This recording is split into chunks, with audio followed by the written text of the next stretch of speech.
2 दिनों से विभिन्न मानस मंडलियों के द्वारा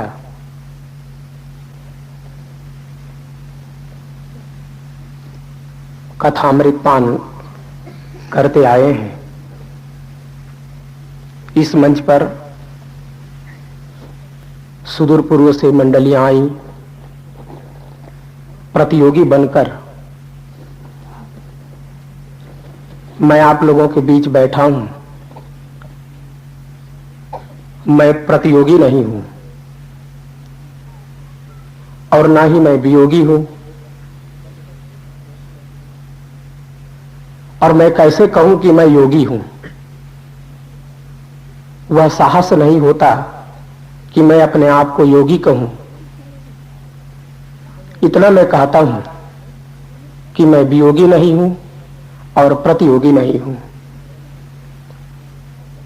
आपके इसी गांव में, इसी धरती में, यहीं की मिट्टी में पला हुआ हूं। आपके प्यार के गोद में बढ़ा हूं। आप लोगों की स्नेहिल प्यार, आप लोगों की छाया मुझ पर रही। जीवन में भक्ति के संस्कार जो मेरे भीतर में जन्मे हैं, वो इसी प्रकार के छोटे मोटे मंच पर, कभी आपके गांव में मंडलियां जहां रामायण गाती थी, साथ में बैठता, कभी मंजीरे की झंकार, कभी तबले की थाप, तो कभी हारमोनियम की स्वर लहरी मन को आकर्षित कर लेती थी। क्या पता था कि राम क्या चीज है, और मुझे यह भी नहीं पता था कि किसी दिन मैं राम को पाऊंगा। संतों की कृपा हुई, आप सबका प्यार मिला। आज मैं धन्य हो गया हूं, मुझे राम मिले हैं। क्या आप भी राम को चाहते हैं? क्या आप भी राम को जानना चाहते हैं? राम कथा बहुत कठिन बात नहीं है। मैं बचपन में प्रायः सुना करता था कि भगवान वैसे ही थोड़े मिलते हैं। भगवान को प्राप्त करने के लिए बहुत बड़ी बड़ी साधनाएं करनी पड़ती है, कठोर तपश्चर्या से गुजरना पड़ता है। मन व्याकुल होता था कि भगवान को पा जाऊं, चाहे लाख कठिनाइयां सहना पड़े। और कभी यह मन कहता था कि नहीं, मुझ में वो शक्ति कहां है, मुझ में वो साहस कहां है जो मैं राम को प्राप्त कर सकूं, भगवान को प्राप्त कर सकूं। लेकिन ये सुलभ हो गया है, और सुलभ कराने वाले है संत गुरुजन, जिसको गोस्वामी जी ने बंदो गुरु पद कंज, कृपा सिंधु नर रूप हरि, महामोह तम पुंज, जासु वचन रवि कर निकर, कहकर जिन संत गुरुजनों की वंदना की, सच में ये साकार रूप में भगवान, चलते फिरते भगवान के दर्शन हुए और इनकी कृपा हुई। राम को प्राप्त करना बड़ी बात नहीं, राम को प्राप्त करना भी नहीं है। राम सबके भीतर में बैठा है। समस्या क्या है? क्या है राम की यात्रा में बाधाएं? उन बाधाओं को हमें समझना है। और राम की यात्रा में सबसे बड़ी बाधा है, वह है काम। ये मानस मंच पर मैं मानस के जनक गोस्वामी जी के ही वचन को याद करूं, जहां काम तहां राम नहीं, जहां राम नहीं काम, तुलसी कबहू ना बने, रवि रजनी एक ठाम। जहां पर काम है वहां राम नहीं होगा, और जहां राम है वहां काम की व्यथा नहीं होगी। राम की कथा तभी संभव होती है जब हमारे भीतर से काम की व्यथा मिट जाए। अन्यथा काम की व्यथा यदि हमारे जीवन से नहीं मिटती तो राम को प्राप्त करना भी बड़ा कठिन हो जाता है। हमारे जीवन की सबसे बड़ी समस्या है काम की व्यथा को हम कैसे मिटाएं। विचारकों के द्वारा, महापुरुषों के द्वारा हम काम की निंदा सुनते हैं कि काम बहुत बुरी चीज है, और मुझे ऐसा लगा कि सच में काम दुनिया में सबसे अच्छी चीज है। दुनिया में कोई चीज बुरी नहीं होती और कोई चीज अच्छी नहीं होती। संसार की कोई भी वस्तु अपने आप में अभिशाप नहीं होती और कोई भी वस्तु अपने आप में वरदान नहीं होती। वह हमारे समझ पर निर्भर करता है कि हम किसी वस्तुओं को अपने जीवन के लिए अभिशाप बनाते हैं या वरदान। कोयला ही कालांतर में हीरा बन जाता है। इसी प्रकार यदि काम की शक्ति को हम अपनी जीवनी शक्ति के रूप में उपयोग करना शुरू कर दें, काम को हम अधः पतन होने से रोके और जीवन में जो काम की शक्ति, जो जीवन में सबसे बड़ी शक्ति है, उसको ऊर्ध्वगामी बना ले, तो वही काम हमारे जीवन के लिए राम बन जाता है। महाराज शंकराचार्य से किन्हीं ने पूछा कि हमारा सबसे बड़ा दुश्मन कौन है? शंकराचार्य जी ने कहा कि तुम्हारा मन ही तुम्हारा सबसे बड़ा दुश्मन है। फिर प्रष्टा ने प्रश्न किया कि यदि दुनिया में सबसे बड़ा दुश्मन हमारा मन है तो हमारा सबसे बड़ा मित्र कौन है? उन्होंने उत्तर में दोहराया कि तुम्हारा मन है। प्रष्टा के भीतर में तीसरा प्रश्न पैदा हो गया कि शत्रु भी हमारा मन है, मित्र भी हमारा मन है, मन ही शत्रु और मित्र दोनों कैसे हो सकते हैं? और बात बिल्कुल साफ है। मन यदि संयम में हो तो मन से बढ़कर हमारा कोई मित्र नहीं। इन्हीं मन के कारण ही तो हम मनन करने की क्षमता प्राप्त किए हैं, हम मनुष्य कहलाने का गौरव प्राप्त किए हैं, मन के कारण ही। मन जब संयम में होता है तब आदमी भगवता को उपलब्ध हो जाता है, और मन असंयमित होता है तो हमारा जीवन अस्त व्यस्त हो जाता है। इसी प्रकार काम जब व्यवस्थित दिशा को प्राप्त होती है तब राम बन जाता है, और काम जब क्षुद्र वासना बनकर अधोगमन करता है तब हमारे जीवन में व्यथा उत्पन्न होती है। गोस्वामी तुलसीदास जी, जिनको आज हम श्रद्धा से गोस्वामी जी कहकर याद कर रहे हैं, वे गोस्वामी ना होते यदि उन्होंने अपने जीवन के काम को न बदल दिया होता। गोस्वामी जी के विषय में आप सब जानते हैं, उनकी कहानियां आपने सुनी है कि गोस्वामी जी कितने कामुक थे, कितने क्रियालंपट थे। भादों की अंधेरी रात, बिजली की घोर चमकार बादलों की गर्जना, नदी में बाढ़, लेकिन काम भी कितना अंधा होता है। यह सब मानो उनके लिए कुछ था ही नहीं।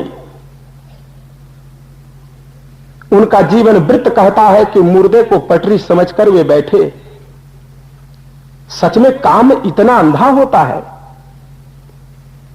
कोवा महंदो मदना तुरोवा, संसार में महा अंधा कौन है? जिसके भीतर में मदन है, जिसके भीतर में काम है। उसके पास विवेक नहीं होता, उसके पास ज्ञान का प्रकाश नहीं होता, उनकी बुद्धि मोह से आवेशित होती है। गोस्वामी जी अर्धरात्रि को रत्नावली के पास पहुंचे। कल्पना करें, आज के दिनों में यदि कोई पति अर्धरात्रि में पत्नी के मायके अर्थात अपने ससुराल में जाकर के मिले, तो पत्नी के मन में क्या क्या भाव उठेंगे। भले ही शर्म संकोचवश वे उन्हें इतनी बात कह दे कि आप भी कैसे हो, अभी आने की क्या जरूरत थी, लेकिन सच में उनका मन तो बहुत ही खुश होगा कि सच में मेरा पति मुझे कितना चाहता है। रत्नावली के भीतर में वह भाव नहीं था। रत्नावली तुलसी जी को देखकर बहुत ही व्यथित हो गई और उन्होंने वह ताड़ना दी कि यह मेरे शरीर में, अस्थि चर्म के शरीर में आपने जो प्रीति की है, यदि ऐसे ही प्रीति, ऐसा ही प्रेम प्रभु राम के चरणों में हो जाता तो आपका कल्याण हो जाता। गोस्वामी जी कि जीवन की धारा जो संसार में प्रवाहित हो रही थी, उनका काम जो संसार के भोगों में प्रवाहित हो रहा था, वह बदल गया। काम राम बन गया। गोस्वामी जी हो गए। उन्हें आज हम बाबा गोस्वामी जी कहकर पुकारते हैं। ऐसी बात नहीं है कि कोई आदमी राम नहीं बन सकता। आप राम है ही है। राम के अतिरिक्त आप और कुछ भी नहीं हो सकते हैं। लेकिन इसी का नाम है पत्नी। भारतीय संस्कृति में केवल पति पत्नी जैसा शब्द नहीं है। आजकल प्रायः पति पत्नी शब्दों का ही प्रयोग होने लगा है। हम अपने साहित्य को उठाकर देखते हैं तो हमारी संस्कृति यह बताती है कि केवल पति नहीं, केवल पत्नी नहीं, धर्म पति और धर्म पत्नी। धर्म पत्नी का मतलब है ऐसी पत्नी जो भोगों की ओर ना ले जाए, पति को धर्म की ओर ले जाए। जो पत्नी अपने पति को धर्म के मार्ग में ले जाती, वो धर्म पत्नी कहलाती है। गोस्वामी जी के जैसी प्रवृत्ति थी, ऐसी कामुक प्रवृत्ति के पुरुषों की कमी नहीं है, लेकिन आज समाज में कमी है। रत्नावली जैसी नारियों की जो पुरुषों को दिशा दे सके, अपने धर्मपति को यह बता सके कि विवाह का लक्ष्य इतना क्षुद्र नहीं कि हम देह के भोगों में ही लटके रहे। विवाह का एक बहुत बड़ा आदर्श है, हम दोनों संयम के पथ पर काम को काम नहीं बल्कि राम में बदल करके दिखाएंगे। कहा गया वह आदर्श। आप भी राम बन सकते हैं और वही धर्मपति है जो अपने पत्नी को धर्म मार्ग में अवगाहन कराए दे। मुझे स्वामी विवेकानंद की एक घटना याद आती है। जब उन्होंने शिकागो में विश्व धर्म सम्मेलन में पहले अपना भाषण दिया, 5 मिनट के उनके ओजस्वी प्रवचन से विश्व की जनता मंत्रमुग्ध हो गई थी। और उनके बाद स्वामी विवेकानंद जी के कार्यक्रमों के तांता लग गया, जगह जगह पर उन्हें आमंत्रित किया गया। उनके प्रवचन को सुनते सुनते एक बहन बहुत ही मुग्ध हो गई। उनका वह ओजस्वी रूप और उनके ओजस्वी भाषण सुनते सुनते वह इतनी प्रभावित हो रही थी, मन ही मन। पहले दिनों में स्वामी विवेकानंद के केवल वचनों का उनका प्रभाव था। मन कैसा क्षण क्षण बदलता है। आदमी यदि सावधान न रहे, बड़े बड़े ज्ञानी भी धोखे खाते हैं। आरंभ के दिनों में वह बहन विवेकानंद के प्रवचनों से प्रभावित रही, लेकिन बाद में उसके मन में कल्पना हो गई कि ऐसा ओजस्वी पुरुष यदि मुझे अपने पति के रूप में मिलता तो कितना अच्छा होता। और यह बात धीरे धीरे उसके मन में घर करती चली गई। अंततः वह अपने को रोक न सकी। एक बार जैसे ही स्वामी जी प्रवचन देकर नीचे आए, व्यक्तियों से मिलने के लिए उन्होंने कुछ समय दिया था। वह बहन आई और उन्होंने कहा कि मैं आपसे निवेदन करने के लिए आई हूं, मेरा निवेदन आप स्वीकार करेंगे तो मैं कुछ कहने का साहस कर सकूंगी। स्वामी जी ने कहा कि मेरे पास तो सभी का निवेदन स्वीकार है, आप डरती क्यों हो, झिझकती क्यों हो, निसंकोच होकर के कहो। लेकिन आदमी के मन में जब विकार आता है तो आदमी भीरू बन जाता है। जो कहना चाहता है वह कह नहीं पाता, जो करना चाहता है वह कर नहीं पाता। आप अपने जीवन में झांक करके देखेंगे, जहां पर भी आपके जीवन में भय पैदा होगा, निश्चित ही आपके तन में, आपके मन में, आपके जीवन में कहीं ना कहीं कोई कमजोरी है, कोई कमी है, कोई दोष है, कोई विकार है। इसीलिए आप डरते हैं। जैसे ही हमारे जीवन के विकार समाप्त होते हैं और विचारों का उदय होता है, हमारा जीवन निर्भय बनता चला जाता है। जो आदमी विकारों में डूबता है, जिसका मन में विकार होता है, वह आदमी निर्भय जीवन कभी भी नहीं जी सकता है। कितना भी आदमी छुपाने का प्रयास करे, बाहर से हो सकता है उनके अधरों में मुस्कान हो, उनके भाव भंगिमा को देखकर यह न पता चले कि यह आदमी अपराधी है या सज्जन। चेहरे से भले ही वो अपने अपराध को छिपा सकता है, लेकिन अपनी आत्मा से कभी भी नहीं छिपा सकता। जापान ने एक मशीन निकाली है जिसका नाम रखा है लाइट डिटेक्टर, झूठ पकड़ने का यंत्र। कोर्ट में इसका प्रयोग किया जाता है, अदालतों में इसका प्रयोग किया जा रहा है। वहां आदमी से पहले पूछ लिया जाता है, जिस कटघरे पर वह मुलजिम खड़ा होता है उनसे पूछा जाता है कि अभी कितने बजे, तो वो ठीक समय बता सकता है कि अभी 9:30 बज रहे हैं। थोड़ी देर के बाद उनसे पूछा जाता है कि आपके शर्ट में कितने बटन हैं। यह कोई झूठ बोलने की बात नहीं, वह बता देता है कितने बटन है। और फिर उन्हें अचानक पूछा जाता है कि आपने अमुक आदमी की हत्या की है या नहीं की है। ऊपर से वह हंसता हुआ कहता है, सर मैंने इस व्यक्ति की हत्या नहीं की, इसके विषय में मुझे कोई जानकारी नहीं, ये केवल दोषारोपण मुझ पर इससे बस किया गया है। लेकिन वो मशीन बताती कि वह आदमी झूठ बोल रहा है। जिसको हृदय रोग होता है, हार्ट अटैक की बीमारी, इसके लिए एक बहुत पुरानी मशीन है जो अब तक प्रयोग में काम में लाई जा रही है, कार्डियोग्राम। उसमें रेखा ग्राफ बनता है, हृदय की गति के अनुसार जैसे जैसे हृदय का कंपन होता है, हृदय की धड़कन होती है, वैसे ही उसमें रेखा बनता चला जाता है। और उसके आधार पर डॉक्टर यह आकलन करते हैं कि आपके हृदय की गति संतुलित है या असंतुलित है। बस यही काम वो मशीन करती है। मैं कह रहा था कि आपके मन में जब विकार होगा तो आप डरेंगे। यदि आपके जीवन को निर्भय बनाना हो तो विकार मुक्त जीवन बनाना पड़ेगा। भय मुक्त जीवन के लिए विकार मुक्त जीवन होना चाहिए।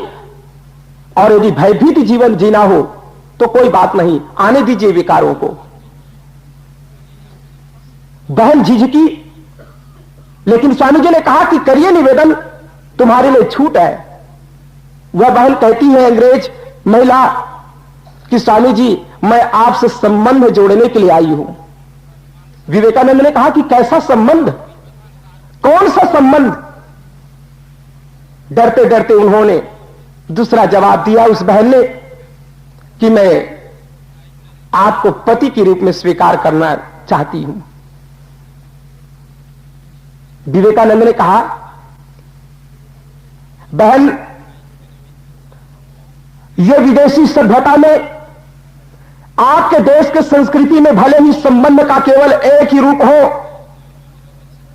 जहां केवल दैहिक संबंध होता हो, जहां केवल पाश्विक संबंध होता हो, लेकिन जिस देश की मिट्टी में मैं पैदा हुआ हूं वहां संबंध के केवल एक रूप नहीं, वहां पाश्विक नहीं, वहां मानवीय संबंध है, और मानवीय ही नहीं, वहां तो बहुत ही उच्च स्तर का संबंध है, पति पत्नी का ही संबंध नहीं, यह संबंध तो नीचा संबंध है, दैहिक संबंध है। इस संबंध से हट करके भी एक बहुत बड़ा संबंध है। यदि मुझसे संबंधी जोड़ना चाहती हो तो भाई और बहन का संबंध बना लो।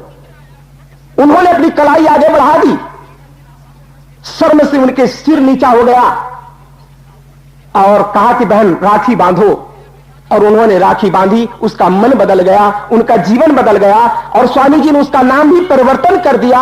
उनका नाम रख दिया निवेदिता, क्योंकि उन्होंने निवेदन किया था, उनकी निवेदन को नहीं ठुकराया, उनका नाम निवेदिता रख दिया। और निवेदिता विवेकानंद के छाया बनकर जीवन भर काम करती रही। स्वामी जी ने जितने भी प्रवचन दिए उन सारे प्रवचनों का संकलन वह करती रही। इसलिए स्वामी जी के जितने भी प्रवचन माला है वो सब इंग्लिश में।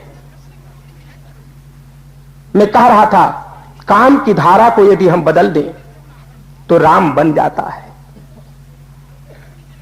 कौन बदल रहा है काम के धारा को? आज बड़े खेद के साथ कहना पड़ता है, हमारे मुंह में राम है और संपूर्ण जीवन में काम है। काम को विदा करो, और काम की विदाई तभी होगी जब हमें पाश्चात्य संस्कृति से मुक्ति लेंगे। लेकिन हमने पाश्चात्य संस्कृति को अपने घर में घुसा लिया है। घर घर में डिब्बा रखा है, और वह डिब्बा ही आपके चरित्र को नाश कर रहा है। आप समझ गए होंगे मैं किस डिब्बे की बात कर रहा हूं। किसी के घर में 5000 का डिब्बा है, ब्लैक एंड व्हाइट, और किसी के घर में 50,000 का भी डिब्बा है, वो टीवी। मैं बड़ौदा में था, एक भक्त के घर में था। सभी बच्चे बड़े प्रेमी और खुले दिल के हैं, जो बात कहनी है वो कह ही देते हैं। तो एक बच्ची आई, कहा गुरुजी, उन्होंने तो गुजराती में कहा, तो कहा गुरुजी मैं आपके पास एक निवेदन लेकर आई हूं। मैंने कहा कौन से निवेदन? कहा आप जो 8 बजे पाठ शुरू करते हैं ना, ये ठीक नहीं आपका नियम, आपको 10 बजे से शुरू करना चाहिए। मैंने कहा क्यों बेटा, ऐसा क्यों? कहा गुरुजी वो 8 से 9 और 10 बजे तक तो हम सीरियल देखते हैं और चित्रहार देखते हैं। तो जब चित्रहार देखते हैं तो मन लगा रहता है कि गुरुजी पाठ कर रहे हैं, और आपके पास बैठते हैं तो आप हमें नहीं दिखते, वो टीवी दिखाई देती है। तो आपसे मैं इतना निवेदन करती हूं कि आप अपना टाइम चेंज कीजिए।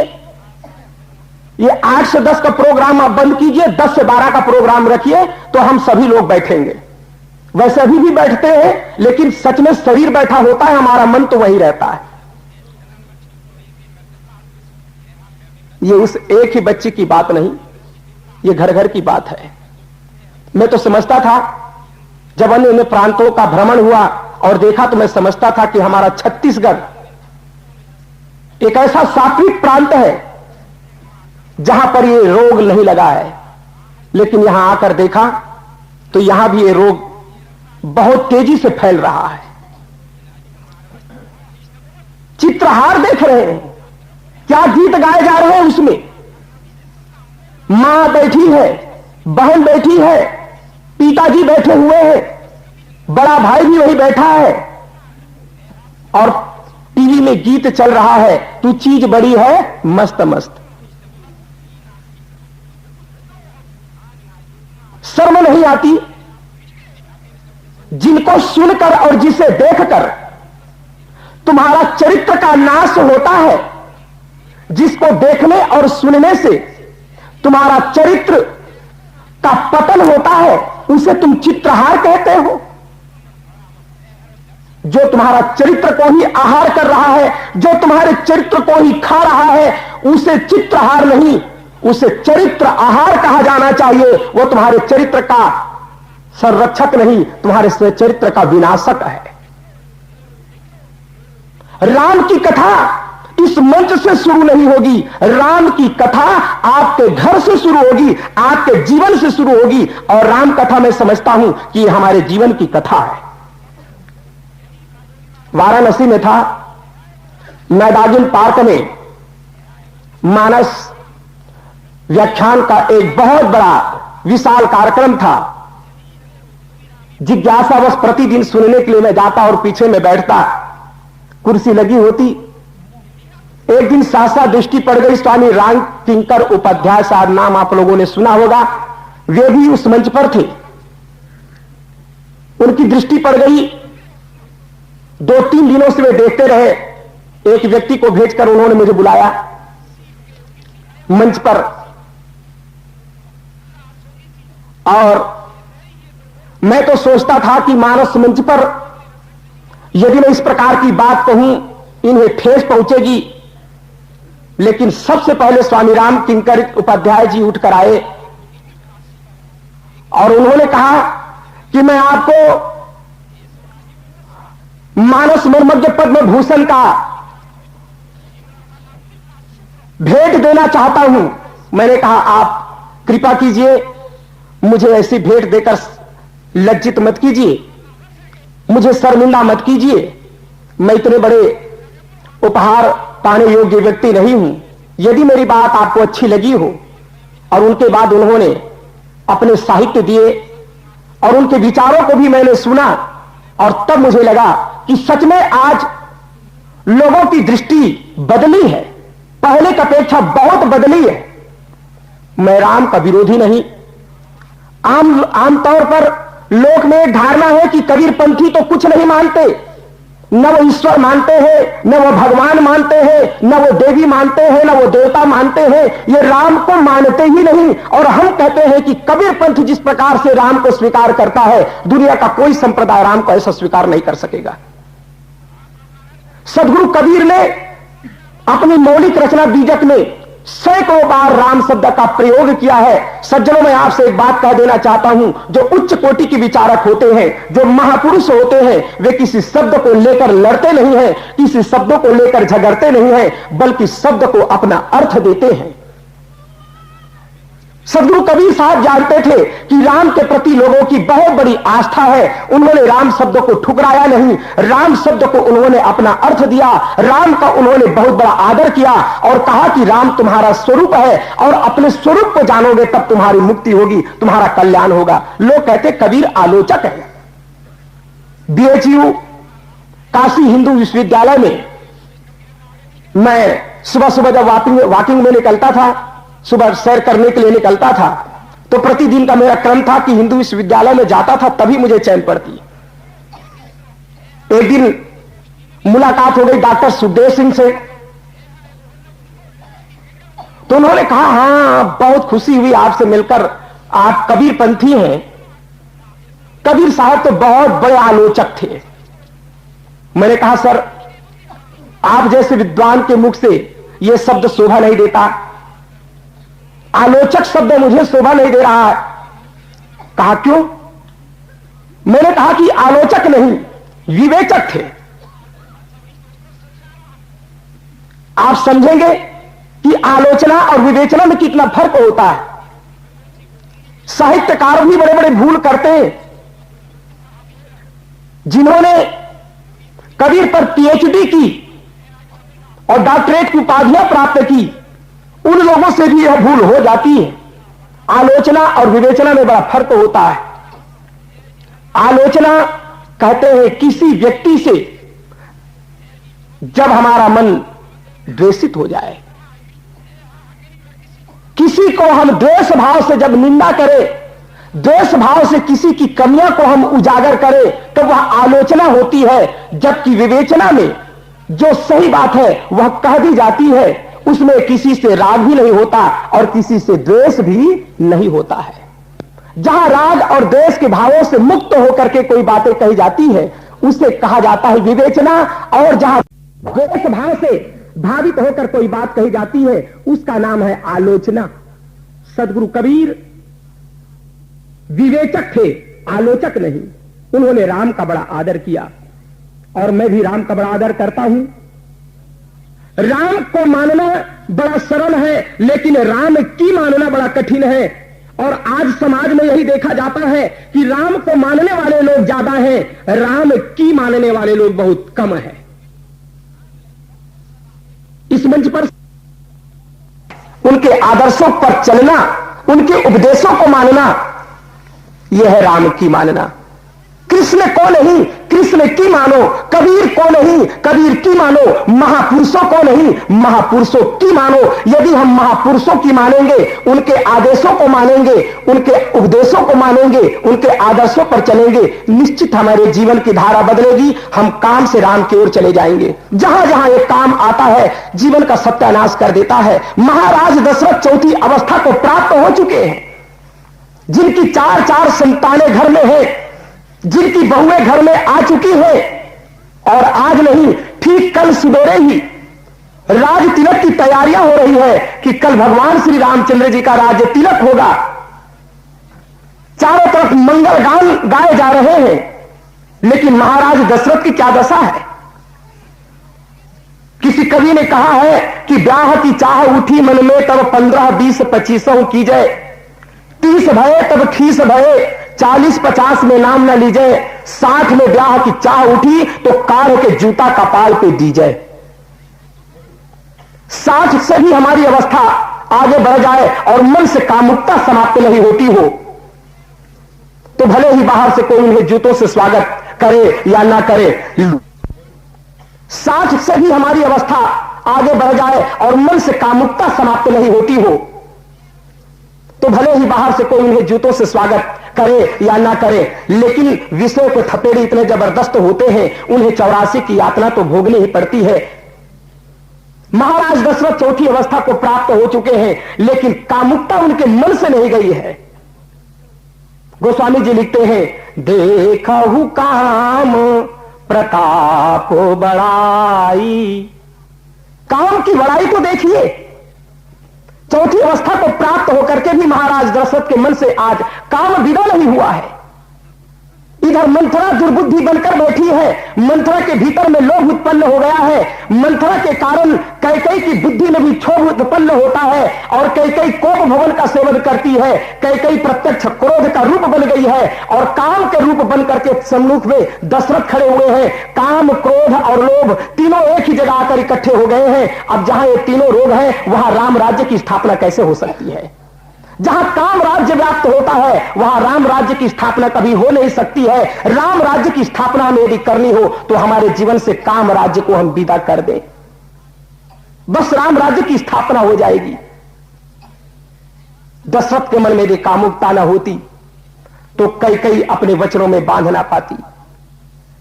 कैकेयी की उन शब्दों के सामने उन्हें घुटने ना टेकने पड़ते।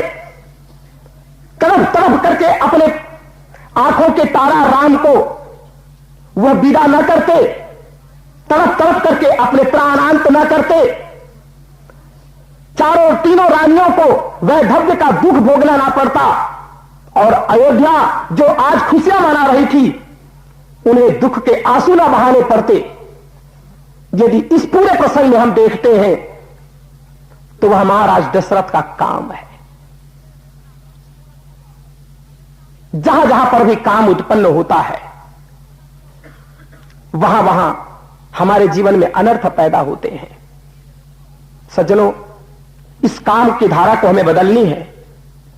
अपने जीवन को यदि हमें राममय बनाना हो तो कामुकता से हम बचें। और खास करके मैं अपने युवा भाई बहनों से विशेष आग्रह करता हूं कि एक ऐसा माहौल पैदा करें,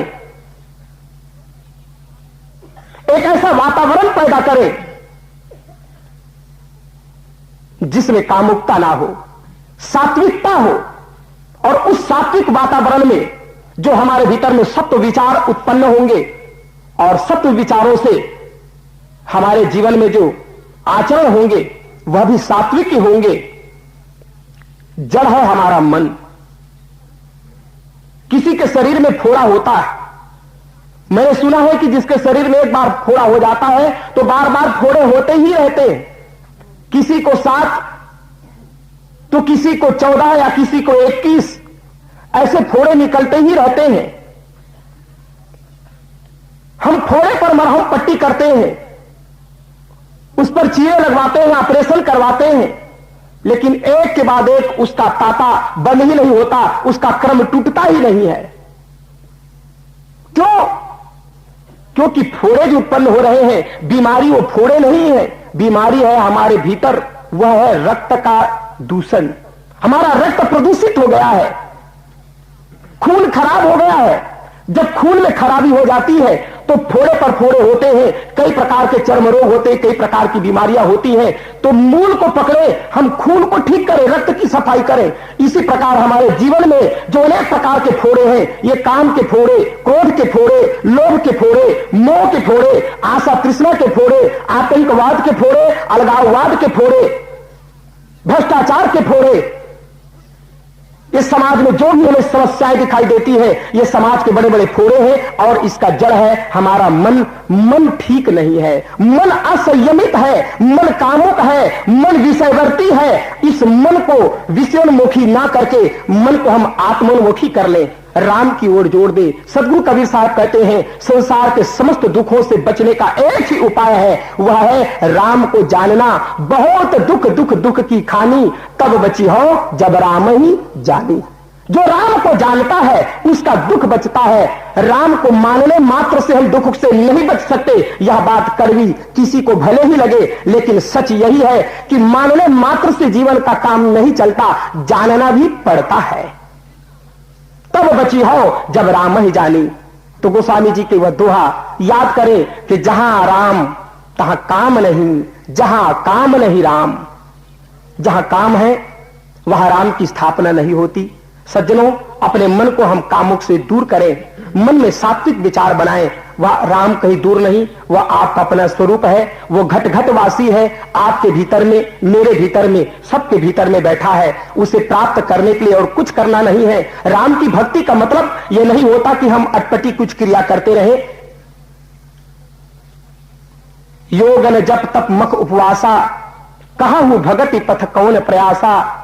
मन से सकल वासना त्यागी, केवल राम चरण लौ लागी। मन से सकल वासना त्यागी, सबसे बड़ी बात है कि हम वासना को त्यागे। वासना को त्याग नहीं करते और हम प्रार्थना करते हैं। कैसे प्रार्थना संभव है? मन में वासनाएं चल रही हैं और हम कहते हैं प्रार्थना कर रहे हैं। आरती गाते हैं, जय जगदीश हरे स्वामी जय जगदीश हरे। बातें यहां तो ठीक है, यदि यहीं तक हमारी आरती पूरी रहती तब तो जीवन का काम बन जाता, लेकिन इसमें भी चाहना छिपी हुई है। भक्त जनों के संकट क्षण में दूर करे, और यदि भक्त जनों के संकट दूर ना करे तो जय जगदीश हरे किसी के मुख से नहीं निकलने वाला है। इतने ही होता तो भी ठीक था। गीता हम पढ़ते हैं कि कर्म करो लेकिन कर्म की आशा मत करो, लेकिन यहां कर्म को तो त्याग दिया, लोग अकर्मण्य बनते चले जा रहे हैं और फल की बड़ी बड़ी आशाएं हैं। जो धावे फल पावे, दुख बिन से मन का सुख संपत्ति घर आवे। आरती हो रही है, सुख संपत्ति घर आवे, इसके लिए याद हो रही है कि सुख संपत्ति घर में आ जाए। यही है वासना। और हम कहते हैं प्रार्थना कर रहे हैं। आप कहेंगे साहब आप तो बड़ी मजाक कर रहे हैं। मैं मजाक नहीं कर रहा हूं। हम प्रभु मंदिर में बैठकर भी यदि भौतिक पदार्थों की मांग कर रहे हैं तो सोचे कि हम क्या कर रहे हैं। कोई प्रधानमंत्री के पास जाए और कहे वाजपेयी जी मुझे 5 रुपए की जरूरत है। भला आदमी, 5 रुपए की जरूरत है तो वहां दिल्ली में जाने की क्या जरूरत थी? प्रधानमंत्री के पास पहुंच करके 5 रुपए मांगने की क्या आवश्यकता है? वो तो कहीं भी तुम्हें मिल सकते थे 5 रुपये। प्रभु के पास गए, संतों के पास में गए, मंदिर में गए और मांग रहे हैं सुख संपत्ति घर आवे। नहीं, भक्ति का मार्ग झिनारे, नहीं अचाह नहीं चाहना चरणन लवलीना रे। यदि भक्ति ही करनी है तो बड़ा झीना मार्ग है, नहीं अचाह भी नहीं है भक्ता का हृदय, क्योंकि भक्ति की तो कामना करता है कि प्रभु आपकी भक्ति मिले, सदगुरु आपकी भक्ति मिले, आपके चरणों का सानिध्य हमें प्राप्त रहे, कम से कम कल्याण की कामना तो उनके भीतर में होगी। नहीं, अचाह नहीं है, कुछ चाहना है, नहीं चाहना, कुछ चाहना भी नहीं है। वह भौतिक सुख संपत्ति की चाहना नहीं करता। आप प्रार्थना करिए, जिस दिन मन से वासना समाप्त होगी उसी दिन उपासना शुरू हो जाएगी। जिस दिन, और मैं आधा घंटा से भी कहीं अधिक बोल गया था। मैं तो सोच रहा था कि मैंने समय का अतिक्रमण किया है, इसलिए वाणी में विराम लिया।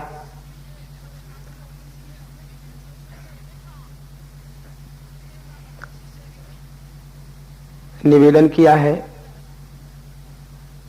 आगाह किया है कि मैं एक भजन प्रस्तुत करूं। भजन क्या, मैं भी कह रहा था कि हमारे जीवन में प्रार्थना तभी उतरेगी जब वासना विदा होगी। तो वासनाओं को मिटाने के लिए कैसे हम प्रभु की प्रार्थना करें? सभी कोई मिलकर के प्रार्थना करिए, मेरे साथ सब कोई दोहराइएगा ये प्रार्थना के पद। हे नाथ अब तो ऐसी दया हो, जीवन निरर्थक जाने न पाए।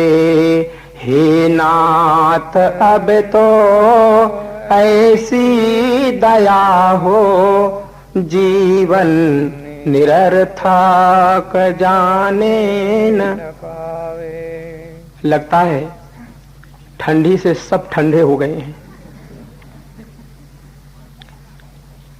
प्रार्थना में कंजूसी है। यदि मैं कुछ मांगता तो बात और थी। आप कहते साहब इस साल अकाल है और आप मांगने आ गए।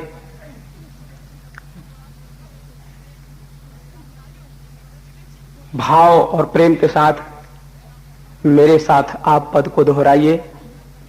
हे नाथ अब तो ऐसी दया हो, जीवन निरर्थक जाने न पाए। हे नाथ अब तो ऐसी दया हो, जीवन निरर्थक जाने न पाए। यह मन न जाने क्या क्या कराए, कुछ बन न पाए मेरे बनाए।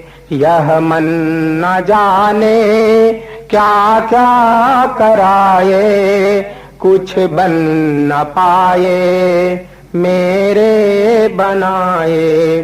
संसार में ही आसक्त रह कर, संसार में ही आसक्त ओ संसार में ही आसक्त रह कर, संसार में ही आसक्त रह कर, दिन रात अपने मतलब की कह कर, दिन रात अपने मतलब की कह कर, सुख के लिए लाखों दुख सह कर, सुख के लिए लाखों दुख सह कर, जीवन अभी तक यूं ही बिताए, जीवन अभी तक यूं ही बिताए। हे नाथ अब तो ऐसी दया हो, जीवन निरर्थक जाने न पाए। हे नाथ अब तो ऐसी दया हो, जीवन निरर्थक जाने न पाए। ऐसा जगा दो फिर सो न जाऊं, ऐसा जगा दो फिर सो न हो, ऐसा जगा दो फिर सो न जाऊं, ऐसा जगा दो फिर सो न जाऊं। अपने को निष्काम प्रेमी बनाऊं, अपने को निष्काम प्रेमी बनाऊं। मैं आपको चाहूं और पाऊं, मैं आपको चाहूं और पाऊं। संसार का कुछ भय रह न जाए, संसार का कुछ भय रह न जाए। हे नाथ अब तो ऐसी दया हो, जीवन निरर्थक जाने न पाए। हे नाथ अब तो ऐसी दया हो, जीवन निरर्थक जाने न पाए। यह मन न जाने क्या क्या कराए, कुछ बन न पाए मेरे बनाए। यह मन न जाने क्या क्या कराए, कुछ बन न पाए मेरे बनाए। ऐसा जगा दो फिर सो न जाऊं, ऐसा जगा दो फिर सो न जाऊं। अपने को निष्काम प्रेमी बनाऊं, अपने को निष्काम प्रेमी बनाऊं। मैं आपको चाहूं और पाऊं, मैं आपको चाहूं और पाऊं। संसार का कुछ भय रह न जाए, संसार का कुछ भय रह न जाए। वह योग्यता दो सदकर्म कर लूं, वह योग्यता दो सदकर्म कर लूं। अपने हृदय में सद्भाव भर लूं, अपने हृदय में सद्भाव भर लूं। नर्तन है साधन भव सिंधु तर लूं, नर्तन है साधन भव सिंधु तर लूं। ऐसा समय फिर आए न आए, ऐसा समय फिर आए न आए। हे नाथ अब तो ऐसी दया हो, जीवन निरर्थक जाने न पाए। हे नाथ अब तो ऐसी दया हो, जीवन निरर्थक जाने न पाए। हे प्रभु हमें निरभिमानी बना दो, हे प्रभु हमें निरभिमानी बना दो, दारिद्र हर लो, दानी बना दो, दारिद्र हर लो, दानी बना दो, आनंदमय विज्ञानी बना दो, आनंदमय विज्ञानी बना दो। मैं हूँ पथिक यह आशा लगाए, मैं हूँ पथिक यह आशा लगाए। हे नाथ अब तो ऐसी दया हो, जीवन निरर्थक जाने न पाए। हे नाथ अब तो ऐसी दया हो, जीवन निरर्थक जाने न पाए। जीवन निरर्थक जाने न पाए, जीवन निरर्थक जाने न पाए।